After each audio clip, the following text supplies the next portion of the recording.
The Ardennes, eastern Belgium. 5:30 in the morning, the 16th of December, 1944. It's still dark. It is the kind of cold does not feel like weather anymore. It feels like a decision the world has made about you. Along a ridge of frozen pine forest, young American soldiers sit in shallow holes, scraped into ground so hard it has to be broken with explosives before a man can dig. Many of them have never fired a shot in anger.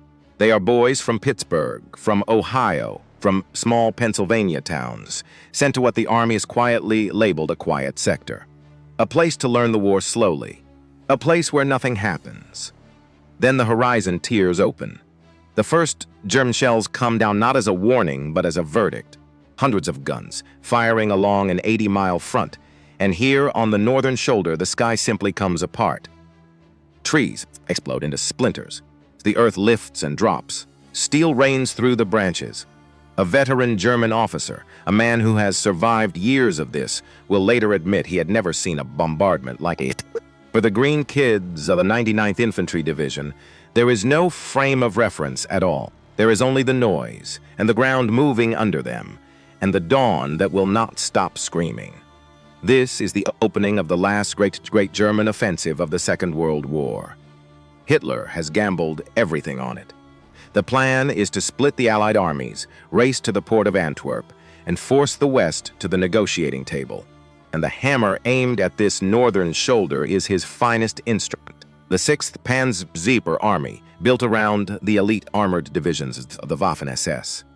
These men believe they are unstoppable, and you need to understand why, because their confidence is the whole story. They have been told they are the tip of the spear.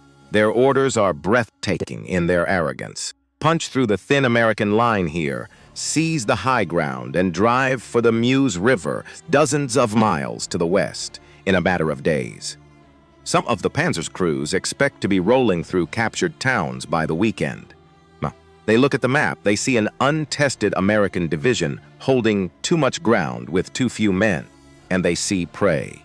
They are not entirely wrong about the odds, and that's exactly what will make the coming days so impossible for them to explain. So let me ask you something, before we go any further. Sit with it while the shells fall. What is the one thing that no amount of armor can protect you from? Hold that thought, because the answer is not a bigger tank. It is not some secret wonder weapon falling from the sky. The thing that is about to break the finest armored formations Germany can field is quieter than that and stranger than that. It is not a machine at all.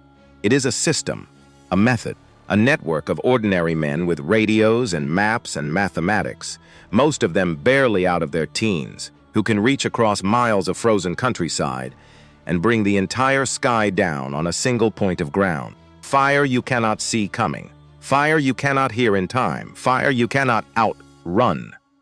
But that Reconnaissance is still days away. First, the Germans have to get through the front door. And on the morning of the 16th, the front door is held by 18 men. Move south to a village called Lanzerath. Here, on a small rise overlooking the road, sits the Intelligence and Reconnaissance Platoon of the 394th Infantry Regiment, 18 soldiers. Their leader is a lieutenant named Lyle Bouck. He is 20 years old. Read that again. 20. A young man commanding other young men on the exact patch of dirt where the German main effort in the north intends to pour through.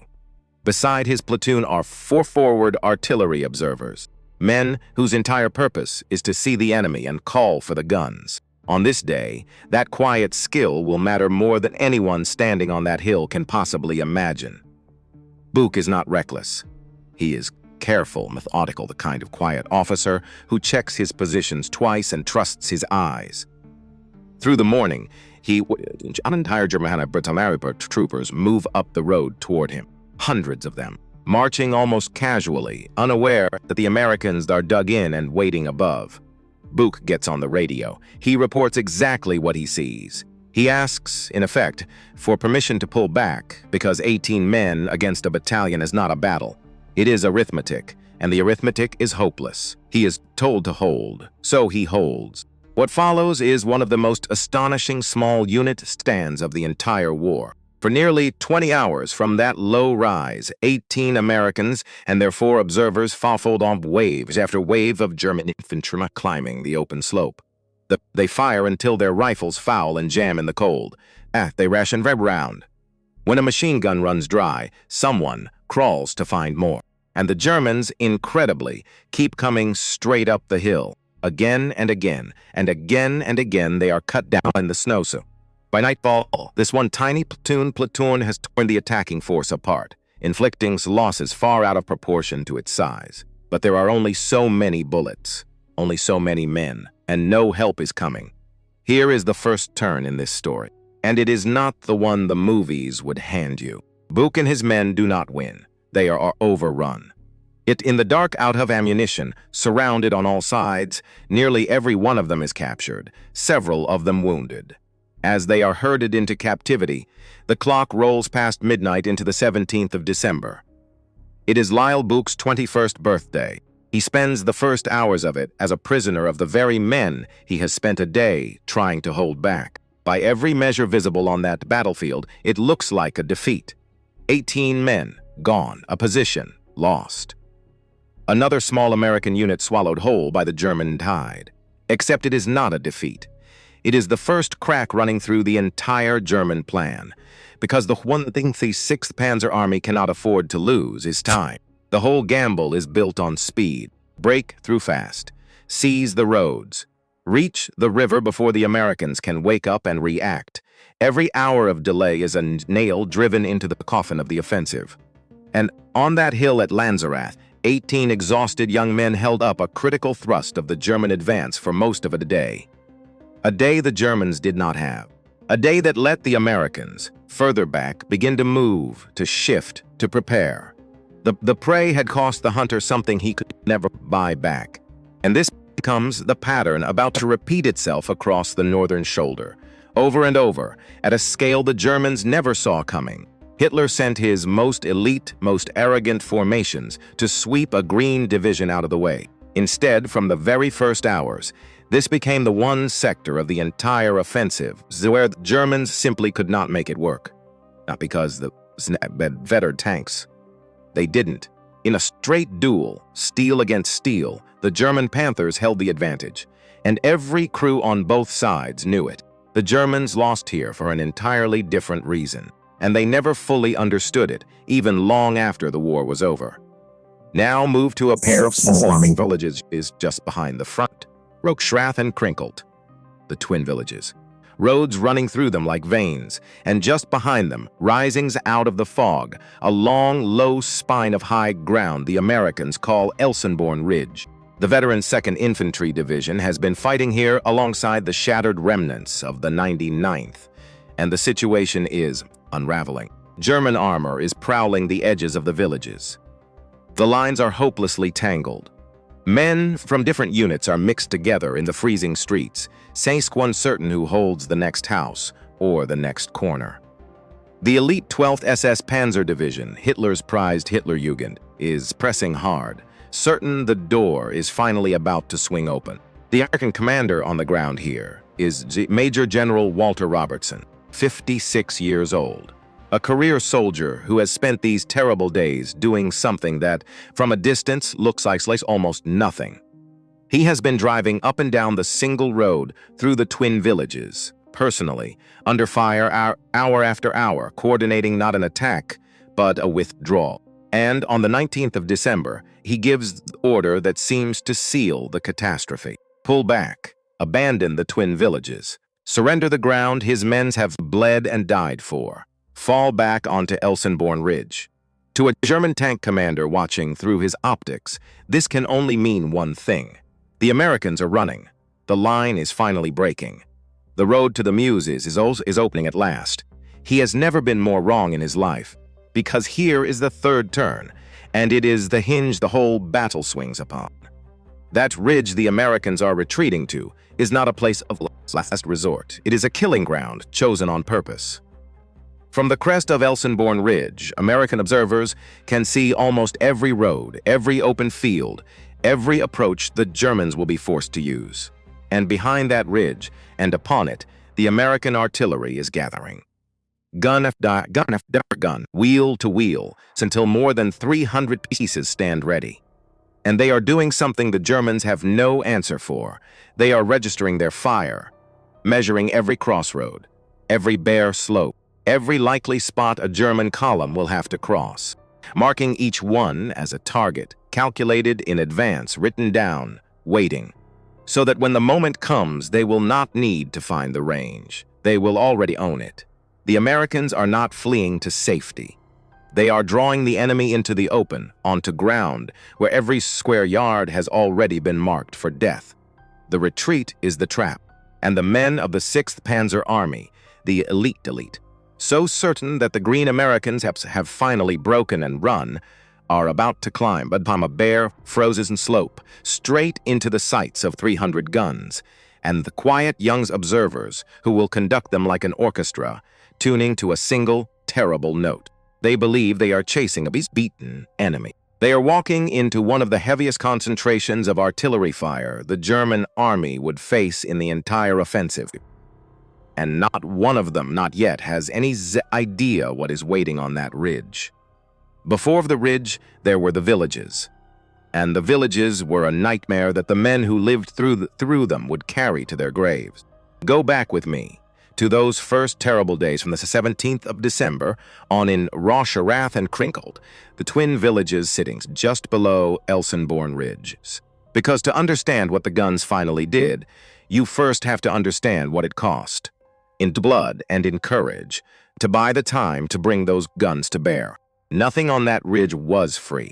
Every hour was paid for down here, in the streets, by men whose names you have never heard. The fighting in those villages was not the clean, sweeping, armored warfare of the newsreels. It was something older than that, and uglier, and far more personal. It was men killing each other at the range of a thrown grenade.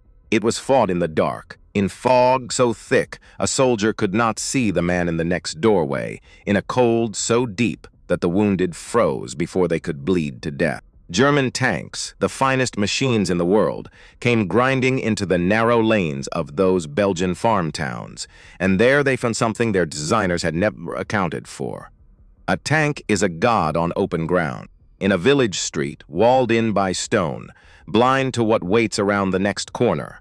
Deaf under the roar of its own engine, it is a 45-ton coffin waiting for a young man with a weapon and a reason, and the Americans had no shortage of either. Picture it the way it happened. A Panzer rumbles up a lane in Krinkelt, its commander buttoned down inside, seeing the whole war through a narrow slit of glass. From a shattered upstairs window, from behind a broken wall, from the black mouth of a cellar, a GI rises with a bazooka on his shoulder. He is 19, maybe 20 years old. His hands are shaking from the cold and from a fear so pure, it has burned everything else out of him. He fires, and whether that rocket kills the tank or only scars it, it has said one thing plainly to every German in that street. This ground belongs to no one. You will pay for every yard. When the bazookas ran dry, and they did run dry, men found other ways. This is the part I want the old soldiers listening to hear, because you know exactly what kind of nerve this took. They crept up on those idling steel monsters in the dark, close enough to touch them. They poured gasoline over the hot engine decks from cans they had scavenged, and they lit it with thermite grenades, and they ran for their lives while the tank burned behind them. They dragged mines across the roads in the freezing night, working with numb, clumsy fingers, knowing that if a flare went up, they were dead men. The Shermans of the 741st Tank Battalion, outgunned and outmatched in any fair fight, learned not to fight fair. They hid in alleys and courtyards and waited, and when a German tank passed, they fired into its flank and its rear, where even a Sherman's gun could bite. Tank after German tank was left burning in those lanes, killed by frightened, stubborn boys who simply would not leave. And all the while, high above them on the ridge behind the villages, the guns were already speaking. This is the part the history books rush right past, and I am asking you to slow down here with me, because if you ever wore the uniform, or if you grew up in the house of who did, this is the part that will stay with you long after the tanks and the snow have faded. The American artillery had already measured this ground. Days before, they had done the quiet, patient work. Every crossroads in those twin villages, every approach through the fog, every field a German column would have to cross. The observers had marked each one, calculated the range, written it down as a target that already existed on paper before a single German ever stood on it. So when the enemy massed in a churchyard or bunched up at Junction, an American lieutenant with a radio did not have to guess, and he did not have to wait. He spoke a few words into the handset, and moments later the shells came down exactly where he had said they would, as though the Scabbat itself had been standing by, listening for his voice. That was the thing the Germans could not match. Not the guns. The Germans had plenty of guns. What they could not match was the mind behind the guns. Let me show you that mind, because it is the beating heart of this whole story, and hardly anyone ever tells it. The Americans built something they called the Fire Direction Center. Think of it as the brain of the artillery. In the German army and if the Soviet army, artillery was a blunt and rigid thing. Each battery covered its own patch of ground and little more. To shift the guns onto a new target meant hours of planning, wires strung across the countryside, orders crawling up and down the chain of command and back again. By the time the fire finally came down, the target was long gone, and a moment with it. The Americans threw all of that away. They tied their guns together into a single living network, connected by field telephone and by radio, and at the far end of that network, they placed the most underappreciated soldier of the entire Western Front.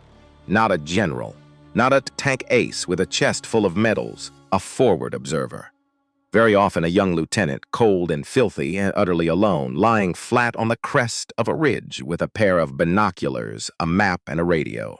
That one man could do something no German artillery officer could dream of doing so fast. He could not just call down his own 4 guns. Through the Fire Direction Center, he could reach for all of them at once. His battalion, his division's artillery, and in the worst moments, the guns of an entire corps, scattered across miles of frozen country, swung as one onto a single point of ground that he and one man had chosen.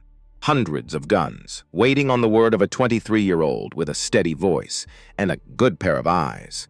And then there was the refinement that turned all of this from merely deadly, it's into something close to unspeakable. They called it time on target. Here is what it meant, in the only terms that matter, human ones. Normally, even under a bombardment, a veteran soldier is granted one small mercy. A few seconds. You hear the first ranging round strike. You catch the whistle of the next one falling. And in those few seconds, a good crew can throw into a hole, slam a hatch, press flat against the earth. A few seconds is the whole distance between a man who lives and a man who does not. And every old soldier who ever come under fire knows the exact weight of it. The Americans decided to take those seconds away. Using stopwatches and the cold mathematics of flight time, the Fire Direction Center could order every gun in the sector to fire at a slightly different moment. Each shell's timed precisely to its own distance and its own arc, so that all of them, the heavy howitzers miles to the rear and the lighter guns closer in, arrived at the target in the very same instant. No ranging shot, no warning whistle, no merciful second to react. One moment there is a field, or a crossroads, or a knot of men stamping their feet against the cold. The next moment, the entire sky falls on that one spot at once, dozens of shells detonating together in a single hammer blow, and everything inside that circle simply stops existing. For the men on the receiving end, there was no battle. There was no chance to be brave, no enemy to face. There was only the before and the after, and no living memory of the space between them. That was the machine now waiting on Elsenborn Ridge. That was what the elite of the 6th Panzer Army was marching toward, still believing they were chasing a beaten enemy. And then the weather turned. And here the story bends against the Germans in a way they never once saw foreseen. The whole German plan had been built to lean on the Ardennes winter as errand. Low fog, heavy gray cloud, snow, and freezing rain and mist that clung to the valleys. Weather that would ground the terrible Allied air forces and blind the artillery spotters and let the panzers move like ghosts. And for the opening days, it worked exactly as planned. The little spotter plane sat useless on the ground. The fighter bomber stayed home. The Germans moved under a gray ceiling and felt safe beneath it. But the weather is a faithless friend. It does not take sides. And it turned on the men who had trusted it, because the same fog and freezing rain that grounded the aircraft also soaked the earth into a black, bottomless muck, and the same snow that hid the panzers from the sky also hid the mud that was waiting to swallow them whole. When the Persian armor tried to leave the roads and maneuver toward the ridge, toward the open slopes below Elsenborn, the ground itself reached up and seized them by the tracks. One after another, the assault guns and tanks bogged down and stopped. A single German battalion lost around 15 of its assault guns in this way, and most of them were not killed by a shell at all. They were killed by the mud, sinking to the belly plate, throwing a track, grinding to a dead halt in the open with their engines screaming and going nowhere. And a tank that cannot move is no longer a weapon. It is a target. A cold steel box sitting motionless on a bare, white slope with an American observer on the high ground above looking straight down its throat. Sit for a moment with the cruelty of what came next. The Germans had wanted bad weather, had prayed for it. Precisely so it would blind the American guns. But the ridge did not need clear skies. The observers were already up there on the high ground, looking down. Through every break in the fog, they could see the Bouck tanks with their own eyes. Holes close to watched the crews struggling. They did not need airplanes. They had the hill. So the very conditions the Germans had begged the heavens for became the conditions that destroyed them. The tanks they had trusted to carry them all the way to the Meuse River sat trapped in the mud while the shells rained down. And there was nothing the crews could do but climb out and run, or stay buttoned inside and die where they sat. But the Germans were not beaten yet, not by a long way, because the pressure crushing down on them was coming from the very top, and it would not let them stop. Far above those freezing slopes in the German high command, the mood had curdled into fury. Field Marshal Model and Field Marshal von Rundstedt, two of the most senior soldiers left in the Reich, were demanding that Elsenborn Ridge be taken and the advance resumed, and they wanted it now. That demand rolled downhill like an avalanche, gathering weight as it went, until it came to rest on the shoulders of General Hermann Price, commanding the SS Panzer Corps, and threw him onto Hugo Krass, the 33-year-old commander of the elite Hitlerjugend division. The order was as simple as it was murderous. Take the ridge, whatever it costs, spend whatever you have to spend. So the Germans shifted their weight to the south toward a place called Dom Butgenbach, a tiny cluster of buildings around an old manor house and a crossroads. Nothing to look at, everything to fight for. And here they ran headlong into the men of the 26th Infantry Regiment, the veterans of the 1st Infantry Division, the Big Red One, under Colonel John Seitz. Tired men, hard men. Men who had already bled through Normandy and the Hurtgen-Jebus forest and had nothing left to prove and no intention of moving. And here, one American made a promise that tells you everything you need to know about the men who held that line. The men dug in at Dom Butgenbach were led by Lieutenant Colonel Daryl Daniel on the reverse slope of those low hills. And as the storm gathered to fall on them, the American commander at that crossroads left his men with plain words that there would be no falling back. That this was the place. We fight and die here. 4 words. And every man in earshot understood that he meant them. For 3 days, from the 20th of December to the 22nd, the elite of the German army hurled itself against that crossroads, wave after wave. And here is the 5th turn in our story, the one that finally breaks the myth of the invincible German Panzer, and breaks it for good. Could still get through. That was never really the question. Steel is steel, and armor is armor, and a panther grinding forward in the darkness could break into the American lines, and did more than once. Several times German tanks crushed right over the forward foxholes and rolled in among the defenders. And for a few hours the whole battle hung by a thread, and no one on that ridge knew if the line would hold. But a tank cannot hold ground by itself. A tank alone in close country is blind and deaf and doomed. It needs its infantry walking beside it, its Panzer Grenadiers to clear away the bazooka teams hiding in the cellars and the ditches, to protect its flanks, to hold what the tracks have taken. And the Panzer Grenadiers could not get there, because between the German infantry and the American foxholes, there hung a curtain of falling steel that no living man could walk through. The American guns up on the ridge and dug in around the village were not chasing the tanks. They were killing the men around the tanks.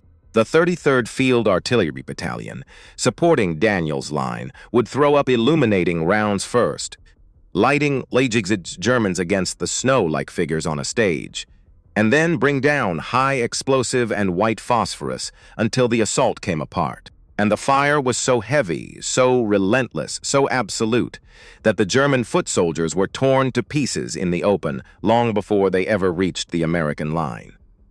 On the 22nd of December alone, the American howitzers fired 10,000 rounds into those attacks.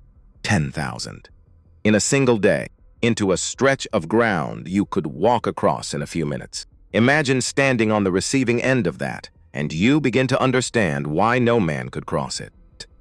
And when the did break through, alone, stripped of the infantry they needed, they were hunted down and killed one machine at a time, in the mud and the dark, by the unglamorous weapons and the ordinary men. There was a corporal in the regiment's anti-tank company named Henry Warner, a quiet, soft-spoken young man, and by every account of those who knew him. Over those days he manned a small 57mm gun against Panthers that should have swept him aside, and he knocked them out anyway, one after another. When a German tank commander threw open his hatch to look around, Warner shot him with a pistol. A man with a sidearm against a tank. Henry Warner did not survive the battle. He was killed there at Bouck, and his country later gave his family its highest honor, which is a poor trade. And every one of you listening knows it is a poor trade. The result of all this, across those 3 days, was a slaughter, and it fell hardest on the ones who deserved it least. When the American patrols went out over that frozen ground afterward, they found the German dead, lying so thick that one man could only describe them as common as grass. And when they turned the bodies and looked into the faces, they saw something that has haunted the men who were there for the rest of their lives. Boys, 15 years old, 16, children in the uniform of Hitler's elite division, fed into a meat grinder by a regime that had run out of grown men, and not it, that was willing to spend its own children to buy a few more yards of Belgian snow. In front of the 26th Infantry's positions alone, they counted some 782 German dead. In that one small sector, 47 German tanks were destroyed. The armor broke through again and again, and every single time it broke through alone, and every single time it was killed. And understand, it was not only the SS fanatics who learned this lesson in the snow. When the Germans committed a regular army formation, the 3rd Panzer Grenadier Division, ordinary soldiers rather than true believers, the outcome was precisely the same.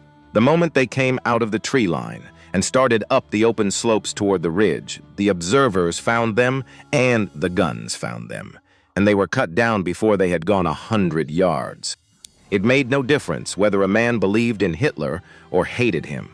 The mathematics did not care what was in his heart. The mathematics only cared where he stood. There was, quite simply, no way through. The men on that ridge had built a wall out of nothing but arithmetic and steel, and the flat refusal to step back. And the finest army left in the enemy was breaking itself against that wall, wave after wave, through hour after freezing hour. And in these same days, the Americans brought out a secret they had been keeping. Well, for most of the war, this weapon had been forbidden over enemy ground.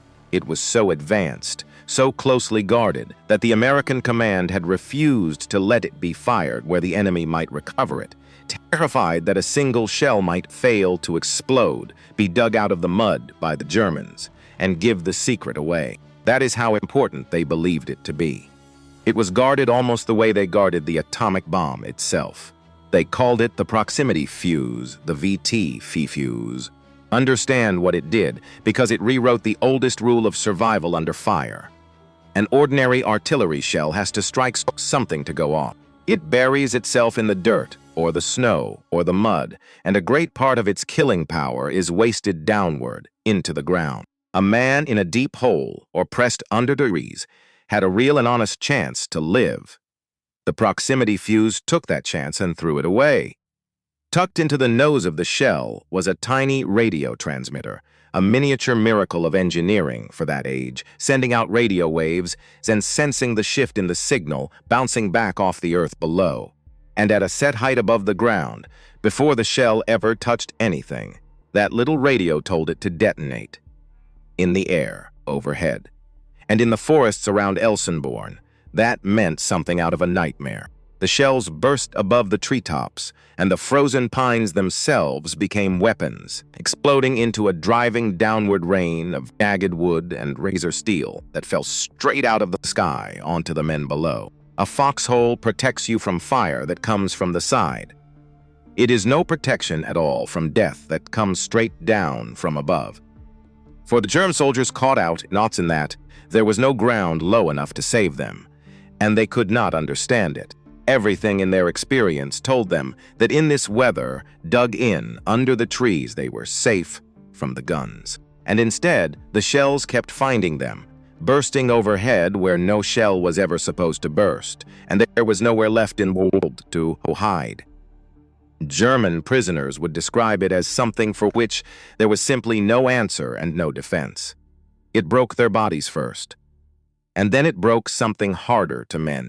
It broke the deep belief that being careful, being disciplined, being brave could keep a man alive. And an army that stops believing it can survive is already halfway to defeat. But here I have to stop and be honest with you, because in this story the truth is stronger than the legend, and you deserve the truth. That fuse was a killer of men. It was not a killer of tanks. It did not punch through armor. It did not flip panzers onto their backs like toys.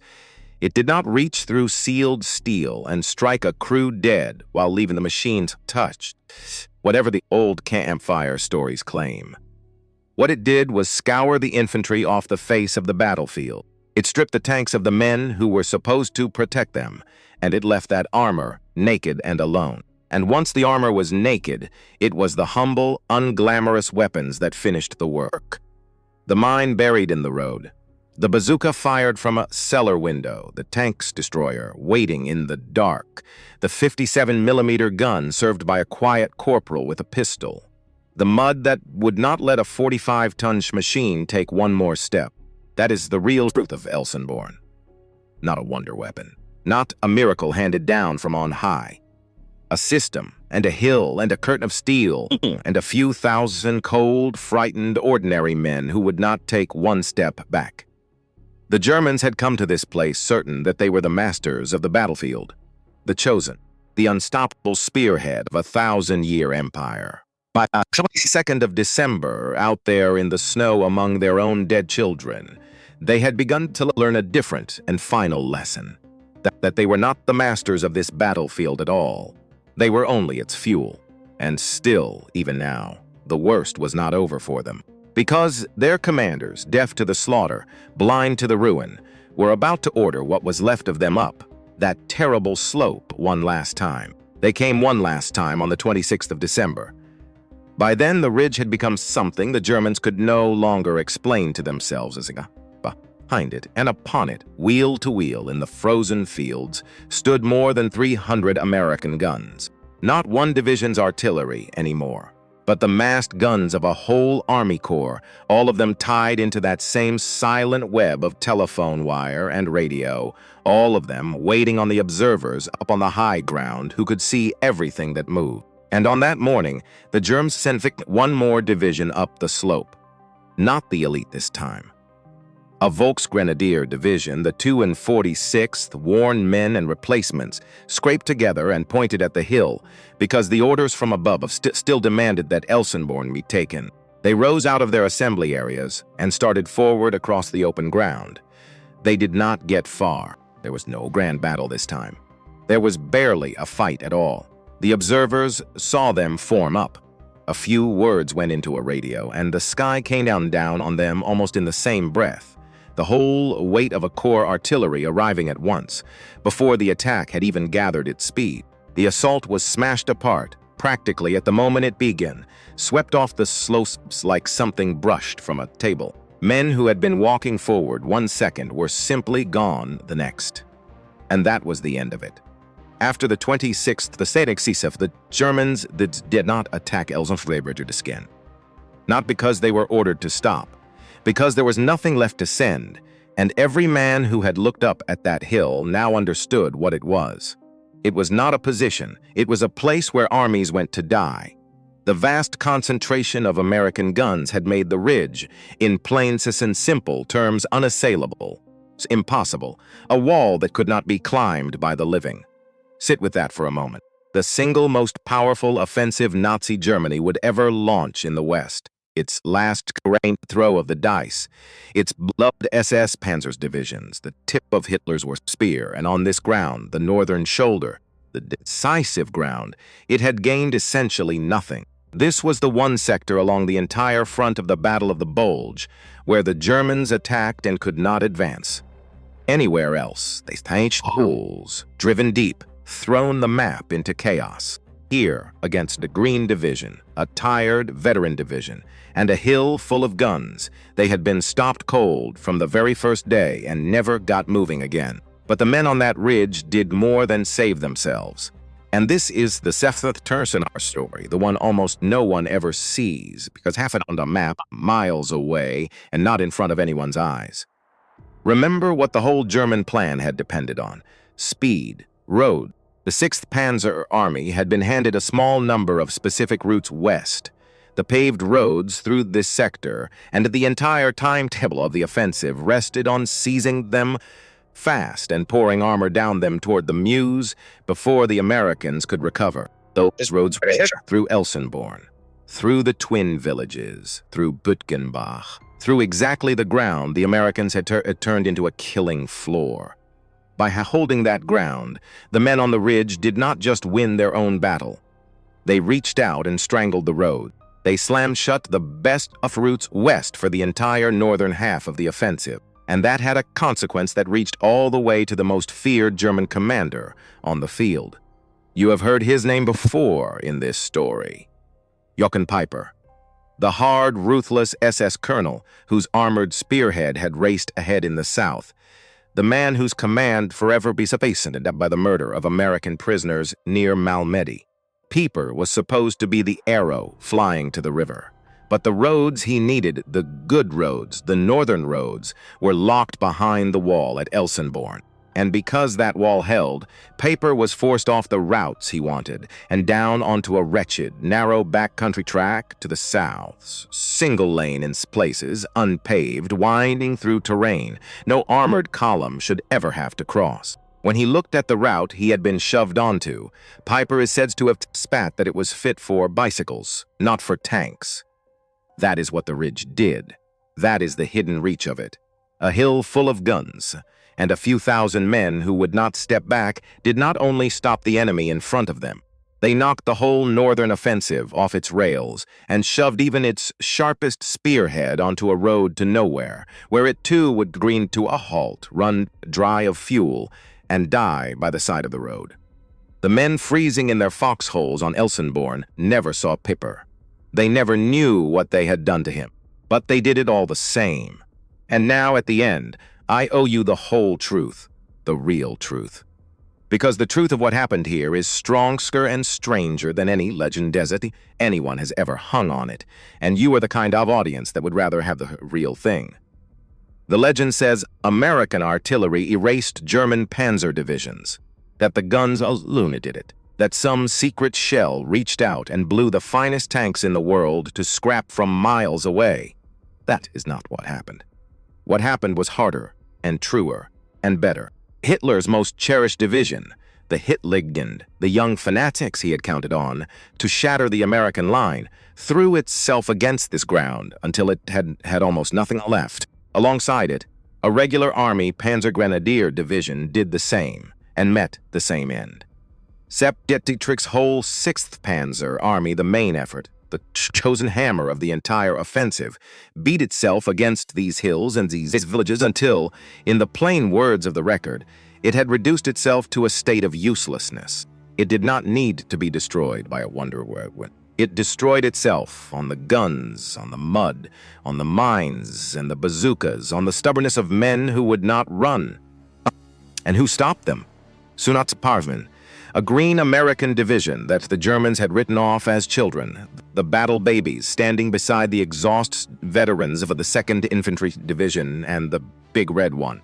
Ordinary young men, most of them barely out of high school, cold and scared and low on ammunition, who simply held their ground and called down the guns and did not give up the hill. They paid a terrible price for it. Between them, the 99th and the 2nd Divisions took around 6,000 casualties on that northern shoulder. 6,000 young Americans killed, wounded, frozen, or captured to hold a piece of Belgian high ground you cannot find on most maps. But they held it, and by holding it they broke the back of the last great German offensive in the West before it ever really got started. The proof came soon enough.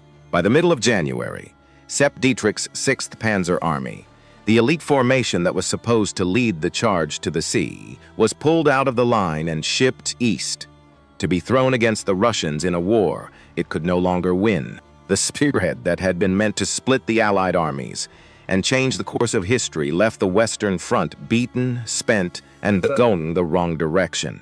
And the guns did that. The system did that. The hill did that. But most of all, the men did that. There is one last thing you need to know, and it is the part that will sit with you the longest. Go back to where we began, to that low rise at Lanzerath on the first morning, where a 20-year-old lieutenant named Lyle Bouck and his 18 men and their handful of artillery observers held up an entire German battalion for the better part of a day, and then were overrun and captured on the night Bouck turned 21 behind enemy lines. Those hours they bought, that first crack in the timetable, mattered as much as anything that happened on the ridge afterward. Their stand was one of the most remarkable small unit actions of the campaign. And for that, at the time, they received almost nothing. They came home, the ones who came home, to silence. Their story was tangled up in the confusion of a battle that nearly went the other way. And it was overlooked, filed away, and forgotten. The men who had bled to break the German clock on the very first morning went back to their lives, to their jobs, to their families, and said little and waited. They waited a long time.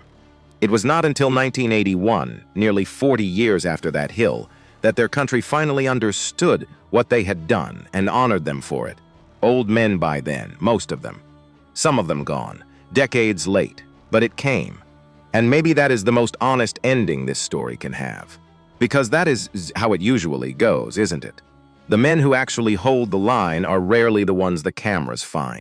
The victory that mattered most was won by young men, whose names were never in the headlines, whose deeds sat in a file for 40 years, who did the hardest thing a human being can do, held their ground when everything told them to run, and then went home and never asked for the credit. They did not win because they had the better tank. They never had the better tank. They won because they would not leave. Because a system built by patient, clever men let a single frightened kid on a hilltop bring down the fury of an entire army. Because they turned a retreat into a trap, a hill into a wall, and a curtain of steel into the thing that no armor in the world could stop. That was the answer, all along, to the question I asked you at the very beginning. The one thing that no amount of armor can protect you from. It was never a bigger gun. It was the will and the wit of ordinary men, reaching farther than the enemy ever believed they could. The Germans came looking for prey on that northern shoulder in December of 1944. They found the battle babies. They found the guns. They found the hill. and they never made it past.